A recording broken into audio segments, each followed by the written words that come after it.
Hi everyone, welcome back to the Hair Loss Show. In today's episode, we're going to talk about the effect of wearing hats on hair loss. So stick around. Welcome to the Hair Loss Show. Dr. Russell Knudsen and Dr. Vikram Jayaprakash discuss issues relating to hair loss and the medical and surgical treatment of hair loss in both men and women. Hi, I'm Dr. Vikram Jayaprakash and welcome back to the Hair Loss Show. Thanks again for watching. Please remember to like and subscribe to the channel. By far, one of the most common questions that we get asked in clinic is, well, I'm wearing a hat and I wear a hat to work, or I wear hats regularly. Is this the reason why I'm losing hair?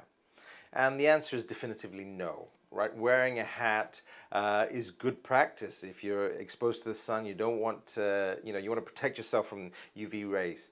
But the act of wearing a hat does not constrict blood flow. It's not going to cause this type of hair loss, male pattern hair loss, or anything associated with that. So you see a lot of people that lose hair that are wearing hats. That's probably used to cover that up, but it's not the cause of why people are losing hair. And there's a lot of misinformation out there about this, and a lot of people think that, I used to wear a hat frequently as a child and in my teenage years, and this is why I'm losing hair. The answer is no. It's nothing to do with wearing a hat.